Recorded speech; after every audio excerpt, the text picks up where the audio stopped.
Welcome back to From the Scriptwriter's Table. This is David Lucas, president of Winding Trails Media. Please visit us at windingtrailsmedia.com for information on the plays and scripts and casting calls and all this other stuff. I'll go into it more later. But let's jump right into today's topic, which is using music in an audio play as a commentator. Okay, if you're just jumped to this episode and never been in any of the other previous videos, let me quickly say, when I say audio play, I mean radio play. When I say radio play, I mean audio play. They are synonymous.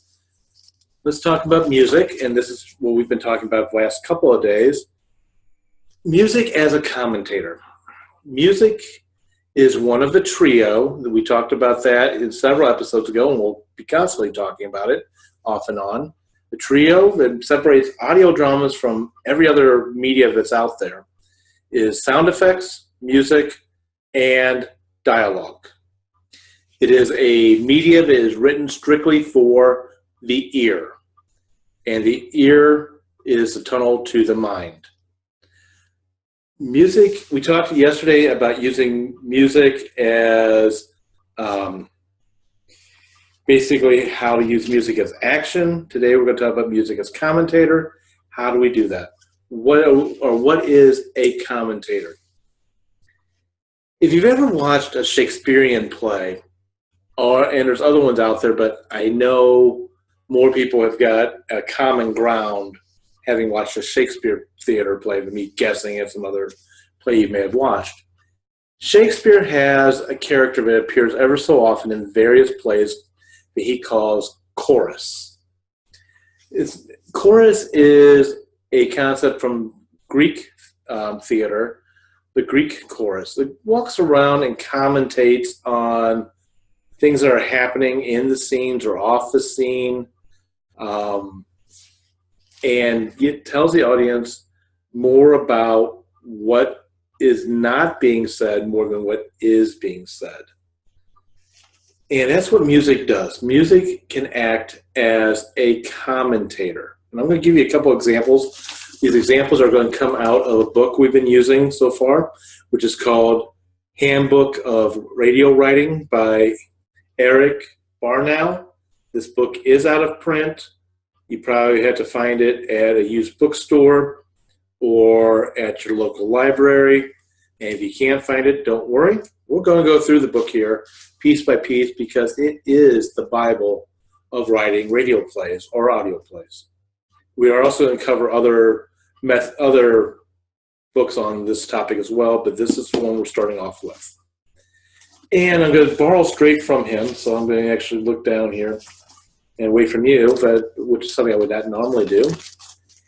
And I'm going to talk about how the music is used. Now, close the book for a second.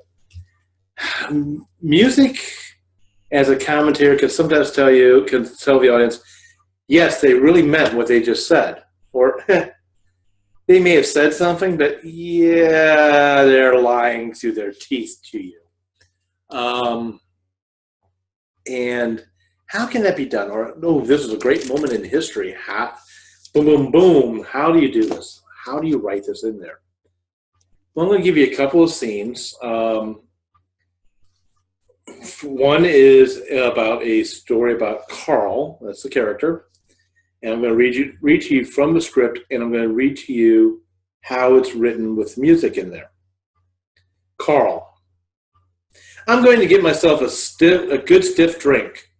In fact, I think I'm going to get plastered. Music.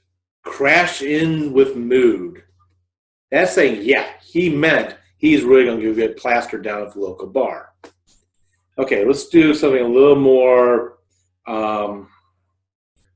beyond that by using music to demonstrate a character feeling extreme pain. Okay, in the following script, all these characters are children. And one of the children got shot with a bullet. It's in his leg, and it's going to be taken out with a penknife. Ouch. Ouch is being nice. Okay, the characters are Bew and Digby. Bew. Sit on his head, Digby. or hold his leg, or something. Now, I wonder how deep the bullet went in.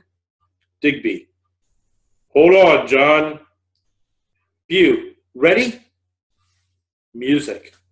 High-pitched musical note held on steady volume halfway through the following. And, of course, the following is more dialogue of the bullet being taken out. So there the music can be used to show something that's happening in the story, expressing an emotion, expressing the truth of the situation, or expressing how finite or important the situation is by simply its notes, its strings, or its pounding of drums. Yesterday, I talked about how music could be used for action, and I described a wizard fighting a dragon, and we talked about the dragon's wings and maybe using drums as an example to show the pounding or the flapping of the wings.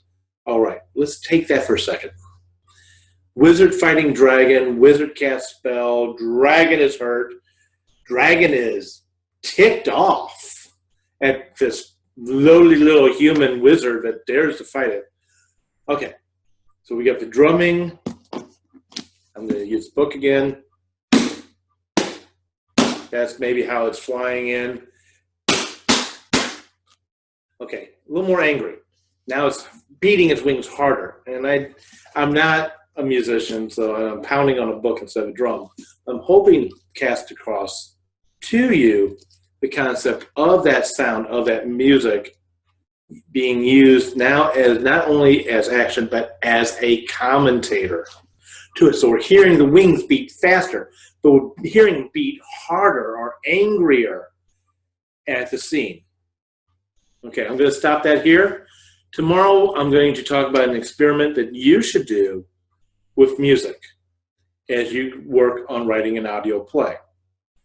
Before you go, though, I want to reach out to you. A couple of things. First off, as I said before, please visit www.windingtrailsmedia.com.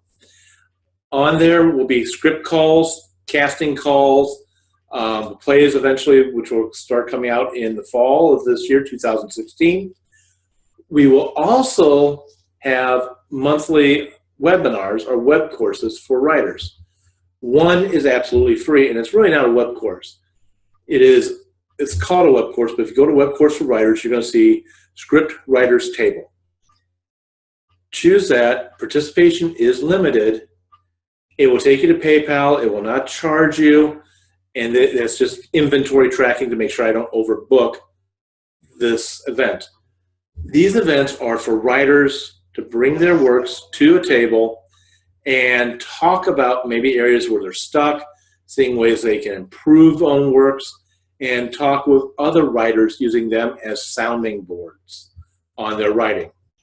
This is not a critique group by any stretch of the imagination. That's not what the purpose of this is. This is the purpose of helping other writers helping other writers with improving their art. Also, too, so before, there are other webinars on there. Please click on those, or please, if you're interested, select those.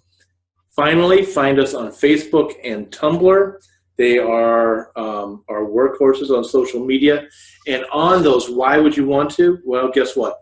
We are sharing YouTube videos of old-time radio dramas. Now, we're building the audience for your radio dramas if you write one. But we're also using those we're putting them out there so that you can listen to them as a teaching tool on how to write a radio drama and see how everything we're talking about intertwines. So with that, I want to thank you for your time. Thank you for watching. Don't forget to subscribe to us on YouTube. Have a great day writing.